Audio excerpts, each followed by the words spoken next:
ഈ മാസങ്ങളിൽ പ്രധാനവും ഭഗവാൻ മഹാവിഷ്ണുവിന് പ്രാധാന്യമേറിയതുമായ മാസവുമാണ് വൈശാഖം. ഈ മാസത്തിലുടനീളം ഭഗവാൻ ലക്ഷ്മീദേവിയോടൊപ്പം ഭൂമിയിൽ സന്നിഹിതനായിരിക്കുമെന്നാണ് വിശ്വാസം. 2025 ഏപ്രിൽ 28 മുതൽ മെയ് 27 വരെയാണ് വൈശാഖ മാസക്കാലം. ഈ കാലയളവിൽ ചില ചിട്ടകൾ പാലിക്കുന്നതിലൂടെ വർഷം മുഴുവൻ ഐശ്വര്യം നിലനിർത്താൻ സഹായകമാകും എന്നാണ് പുരാണങ്ങളിൽ പറയുന്നത്. അതിൽ പ്രധാനമാണ് പ്രഭാതസ്നാനം, ജപം, ദാനം, ക്ഷേത്രദർശനം എന്നിവ. ഈ മാസത്തിലനുഷ്ഠിക്കുന്ന ജപത്തിനും പൂജയ്ക്കും ക്ഷേത്രദർശനത്തിനും വഴിപാടുകൾക്കും ദാനധർമ്മങ്ങൾക്കുമെല്ലാം 10 മടങ്ങു ഫലമുണ്ടെന്നാണ് വിശ്വാസം. പ്രഭാതം പുലരുന്നതുവരെ ജലാശയങ്ങളിലെല്ലാം ഗംഗാദേവിയുടെ സാന്നിധ്യമുണ്ടാകും എന്നാണ് വിശ്വാസം. അതിനാൽ ബ്രാഹ്മമുഹൂർത്തത്തിൽ ഉണർന്നു കുളിച്ചു നിലവിളക്ക് തെളിയിച്ചു നാമജപം നടത്തുന്നത് അത്യുത്തമം. കുളിക്കുന്ന വെള്ളത്തിലേക്കു 3 തവണ കൈ കുമ്പിളിൽ വെള്ളം എടുത്തു ഗംഗേ ച യമുനേ ചൈവ ഗോദാവരി സരസ്വതി നർമ്മദേ സിന്ധു കാവേരി ജലേസ്മിൻ സന്നിധിം കുരു എന്നു ജപിച്ചു സമർപ്പിക്കുക. വൈശാഖമാസത്തിലെ പ്രഭാതസ്നാനം പോലെ പ്രധാനമാണ് പ്രഭാതപൂജയും നാമജപവും. ഭഗവാന്റെ ചിത്രത്തിന്റെ മുന്നിൽ നെയ്വിളക്ക് തെളിയിച്ചു മംഗള ആരതി 3 തവണ ഒഴിഞ്ഞ ശേഷം വിഷ്ണു ഗായത്രി ജപിക്കുന്നതിലൂടെ സാമ്പത്തിക ബുദ്ധിമുട്ടുകൾ നീങ്ങി ജീവിതത്തിൽ സർവൈശ്വര്യം നിറയും എന്നാണ് ആചാര്യന്മാർ പറയുന്നത്. കുറഞ്ഞത് 9 തവണയെങ്കിലും വിഷ്ണു ഗായത്രി ജപിക്കണം. 108 തവണ ജപിക്കുന്നത് ശ്രേഷ്ഠം. ശേഷം വിഷ്ണുപ്രീതികരമായ മറ്റു മന്ത്രങ്ങൾ ഭക്തിയോടെ ജപിച്ചു ഭഗവാന്റെ മുന്നിൽ നമസ്കരിക്കാം. രാവിലെ കിഴക്കോട്ടോ വടക്കോട്ടോ അഭിമുഖമായിരുന്നു വിഷ്ണു ഗായത്രി ജപിക്കാം. മന്ത്രങ്ങളുടെ മാതാവായ ഗായത്രി മന്ത്രം ജപിച്ച ശേഷമാവണം വിഷ്ണു ഗായത്രി ജപിക്കാൻ. രാത്രി ജപം പാടില്ല.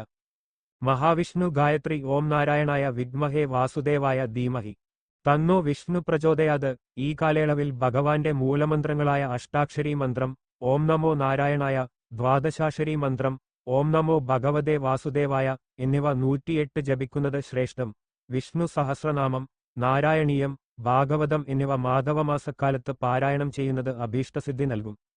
ജീവിതത്തിരക്കിനിടയിൽ വിഷ്ണു സഹസ്രനാമം ജപിക്കാൻ സാധിക്കാത്തവർ ശ്രീരാമ രാമ രാമേതി രമേ രാമേ മനോരമേ സഹസ്രനാമതത്തുല്യം രാമനാമ വരാനനെ ശ്രീരാമനാമ വരാനന ഓം നമ ഇതി എന്ന ശ്രീരാമ മന്ത്രം 3 തവണ ജപിക്കുന്നതിലൂടെ സഹസ്രനാമജപപുണ്യം സാധാരണക്കാർക്ക് ലഭ്യമാകും. ഭഗവാന്റെ മൂലമന്ത്രങ്ങൾ ജപിക്കുന്നത് പോലെ പ്രധാനമാണ് വിഷ്ണു ദ്വാദശ നാമങ്ങൾ ജപിക്കുന്നത്. നിത്യവും ജപിക്കുന്നതിലൂടെ ഗ്രഹപ്പിഴ ദോഷങ്ങളകലുകയും രോഗദുരിതശാന്തി ലഭിക്കുകയും ചെയ്യുമെന്നാണ് പറയപ്പെടുന്നത്. ഓം നമോ ഭഗവതേ വാസുദേവായ എന്ന ദ്വാദശാക്ഷരി മന്ത്രം ജപിച്ച ശേഷമാണ് വിഷ്ണു ദ്വാദശ നാമങ്ങൾ ജപിക്കേണ്ടത്. 108 തവണ ജപിക്കാൻ സാധിക്കാത്തവർ രാവിലെയും വൈകിട്ടും കുറഞ്ഞത് 12 തവണയെങ്കിലും ജപിക്കുന്നത് ഉത്തമമാണ്. ഗുരുവായൂരപ്പനെ സ്മരിച്ചു ക്ലീം കൃഷ്ണായ ഗോവിന്ദായ ഗോപീജന വല്ലഭായ നമഃ എന്ന് 108 തവണ ജപിക്കാം. രോഗദുരിതങ്ങളിൽ നിന്ന് മുക്തി ലഭിക്കാൻ നിത്യവും ഭഗവാനെ ധന്വന്തരി ഭാവത്തിൽ ഭജിക്കുകയും നാമത്രയം ജപിക്കുകയുമാവാം.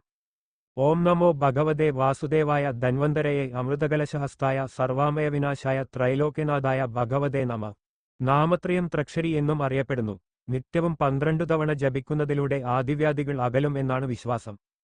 നാമത്രയം അച്യുതായ നമഃ, അനന്തായ നമഃ, ഗോവിന്ദായ നമഃ.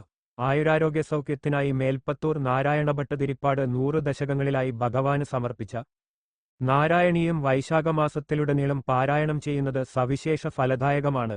രോഗമുക്തിക്കുവേണ്ടിയുള്ള പ്രാർത്ഥനകളാണ് നാരായണീയത്തിലുടനീളം നിറഞ്ഞു നിൽക്കുന്നത്.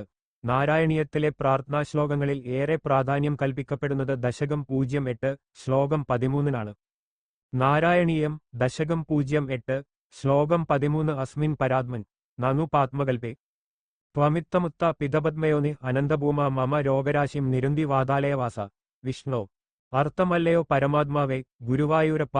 വിഷ്ണു ഈ പാത്മകൽപ്പത്തിൽ ബ്രഹ്മാവിനെ സൃഷ്ടികർമ്മങ്ങൾക്കായി ഉണർത്തിയ അനന്തമായ മഹത്വങ്ങളുള്ള അങ്ങ് എന്റെ രോഗങ്ങളെ മുഴുവൻ ശമിപ്പിക്കണമേ എന്നാണു പ്രാർത്ഥന. ഭഗവത് സ്വരൂപം വർണ്ണിക്കുന്ന വിഷ്ണു സ്തോത്രം അർത്ഥം മനസ്സിലാക്കി ജപിക്കാം. ശാന്താകാരം ഭുജഗശയനം പത്മനാഭം സുരേശം വിശ്വാധാരം ഗഗനസദൃശം മേഘവർണം ശുഭാംഗം ലക്ഷ്മീകാന്തം കമലനയനം യോഗിഹൃദ്യാനഗമ്യം വന്ദേ വിഷ്ണും ഭവഭയഹരം സർവലോകൈകനാഥം. അർത്ഥം ശാന്തമായ ആകാരത്തോടുകൂടിയവനും സർപ്പത്തിന്റെ പുറത്തു ശയിക്കുന്നവനും നാഭിയിൽ താമരപ്പൂ ഉള്ളവനും ദേവന്മാരുടെ ഈശ്വരനും ലോകത്തിനു ആധാരമായിരിക്കുന്നവനും ആകാശത്തിനു തുല്യനും മേഘവർണ്ണമുള്ളവനും ശുഭമായ അവയവങ്ങളോടു കൂടിയവനും ലക്ഷ്മി ദേവിയുടെ ഭർത്താവായവനും താമരൈകൾ പോലെയുള്ള കണ്ണുകളുള്ളവനും യോഗിവര്യന്മാരുടെ ഹൃദയത്തിൽ ധ്യാനത്താൽ ഗമിക്കുന്നവനും അഹങ്കാരത്തെയും ഭയത്തെയും ഇല്ലാതാക്കുന്നവനും സർവ്വലോകത്തിനും നാഥനുമായ ഭഗവാൻ മഹാവിഷ്ണുവിനെ ഞാൻ വന്ദിക്കുന്നു. വൈശാഖമാസത്തിലുടനീളം കലിദോഷനിവാരണ മന്ത്രം 9 തവണ ജപിച്ചാല് മാലിന്യങ്ങള് അകന്ന് മനസ്സ് സൂര്യനെപ്പോലെ തെളിവിട്ടതാകും. 108 തവണ ജപിക്കുന്നത് ശ്രേഷ്ഠമാണ്. കലിയുഗത്തിലെ ഏറ്റവും ശക്തിയേറിയ നാമമാണിത്. കലിദോഷ നിവാരണ മന്ത്രം ഹരേ രാമ രാമ രാമ ഹരേ ഹരേ. ഹരേ കൃഷ്ണ കൃഷ്ണ കൃഷ്ണ ഹരേ ഹരേ. ഭഗവാന് ഒരുപാട് നാമങ്ങൾ ഉണ്ടെങ്കിലും പ്രധാനമായും 28 നാമങ്ങളെ ജപിക്കുന്നതിലൂടെ സർവ്വ ദുരിതങ്ങളിൽ നിന്നും മുക്തി ലഭിക്കും എന്നാണ് വിശ്വാസം. മത്സ്യം കൂർമ്മം വരാഹം ച വാമനം ച ജനാർദ്ദനം ഗോവിന്ദം പുണ്ടരീകാശം മാധവം മധുസൂദനം പത്മനാഭം സഹസ്രാശം വനമാലി ഹലായുധം ഗോവർദ്ധനം ഹൃഷികേശം വൈകുണ്ഠം പുരുഷോത്തമം വിശ്വരൂപം വാസുദേവം രാമം നാരായണം ഹരി ദാമോദരം ശ്രീധരം ച വേദാംഗം ഗരുഡധ്വജം അനന്തം കൃഷ്ണഗോപാലം ജപതോ നാസ്തി പാതകം. മഹാവിഷ്ണുവിന്റെ ദശാവതാരങ്ങളിൽ ഏറ്റവും പ്രധാനമാണ് നരസിംഹാവതാരം. വൈശാഖമാസത്തിലെ ശുക്ലപക്ഷ ചതുർദശി ദിവസമാണ് നരസിംഹജയന്തി ആചരിക്കുന്നത്. ഉഗ്രമൂർത്തിയായി ശത്രുസംഹാരത്തിനായാണ് ഭഗവാൻ അവതാരമെടുത്തത് എങ്കിലും ഭക്തരിൽ ക്ഷിപ്രപ്രസാദിയാണ്. അകാരണഭയമകറ്റാനും ദുരിതമോചനത്തിനും നരസിംഹമന്ത്രം ജപിക്കാം. ഉഗ്രവീരം മഹാവിഷ്ണും ജ്വലന്തം സർവതോമുഖം നൃസിംഹം ഭീഷണം ഭദ്രം മൃത്യും നമാമ്യഹം. വൈശാഖമാസം മുഴുവന് വ്രതം നോറ്റു ഭഗവാനെ ധ്യാനിക്കുന്നത് ഉത്തമമാണ്. വൈശാഖത്തിലെ വെളുത്ത ദ്വാദശി, പൗർണമി എന്നിവയ്ക്ക് വ്രതം എടുക്കുന്നവർക്കും തുല്യമായ ഫലം ലഭിക്കുമെന്നാണ് വിശ്വാസം.